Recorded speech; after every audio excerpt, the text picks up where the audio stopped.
पुण्यातून एक मोठी बातमी आता समोर येतेय। पुणे कामगार आयुक्त कार्यालयातील काही अधिकारी आणि हिंजवडी पोलिसांनी आज सकाळी 11 वाजताच्या दरम्यान व्योमा ग्राफिक्स कंपनीमध्ये ते दाखल झाले होते। तर दुर्घटना घडल्यापासून व्योमा ग्राफिक्स कंपनी बंद असल्याचंही आता दिसून येत आहे। या संदर्भातली अधिकची माहिती ती आपले प्रतिनिधी गोपाळ आपल्याला देत आहेत। गोपाळ, काय सांगाल, नेमकं चौकशी कशी सुरू आहे आणि ही कंपनी बंद असल्याचं कळतंय, कशी कारवाई सुरू आहे?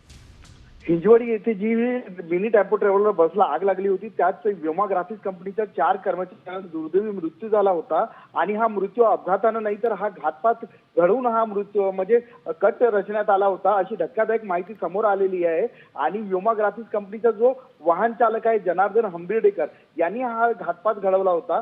व्योमा ग्राफिक्स कंपनीकडून दिवाळीत कमी पैसे मिळाल्याने त्याचबरोबर कंपनीच्या कर्मचाऱ्यांकडून सातत्याने अपमानास्पद वागणूक मिळाल्याने जनार्दन हंबर्डेकर यांनी कर्मचाऱ्यांविरोधात हा कट रचला होता आणि आता ह्या सर्व प्रकरणाची जी गंभीर दखल कार्यालयात घेतली आहे। पुणे कामगार आयुक्तालयातील काही जे अधिकारी आणि कर्मचारी आहेत हे आज सकाळी व्योमा ग्राफिक्स कंपनीमध्ये दाखल झाले आहेत आणि या कंपनीमध्ये ते सखोल चौकशी करणार आहेत की नेमकं यामध्ये वस्तुस्थिती आहे का, ड्रायव्हरच्या म्हणण्यात काही।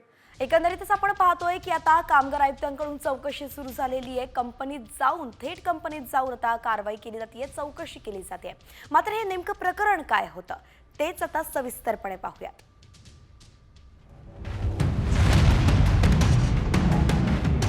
पुण्यातील हिंजवडी परिसरामध्ये एका टेम्पो ट्रॅव्हलला आग लागून 4 कर्मचाऱ्यांचा होरपळून मृत्यू झाला होता।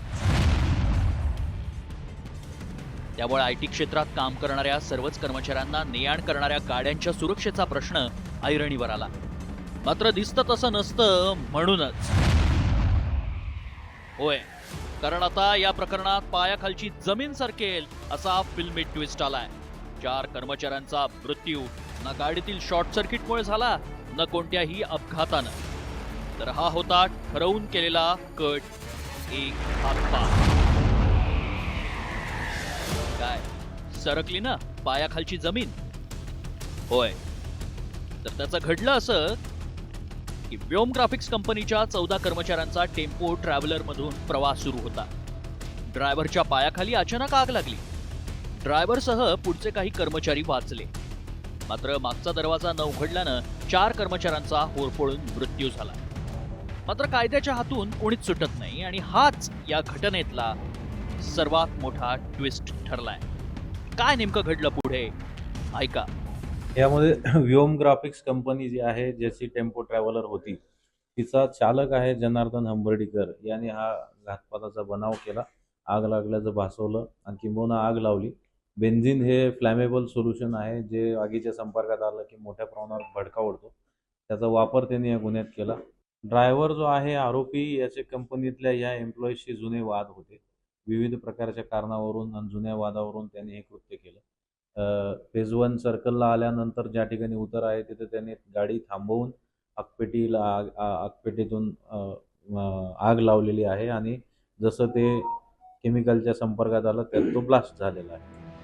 आता या प्रकरणी चालक जनार्दन विरुद्ध पोलिसात गुन्हा दाखल करण्यात आलाय। मात्र मॉर्निंग शिफ्ट मध्ये कामावर निघालेल्या या 4 निष्पाप कर्मचाऱ्यांनी काय गुन्हा केला होता?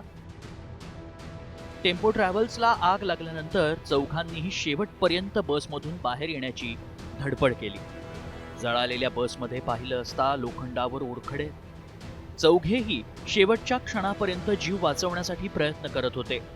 जीवाच्या आकांतानं ते दार उघडण्याचा प्रयत्न करत होते, मात्र तो दरवाजा उघडलाच नाही। त्यांच्या जगण्याची धडपड व्यर्थ ठरली। सांगा, या चौघांचा काय दोष होता? सांगा। ब्युरो रिपोर्ट, साम टीव्ही।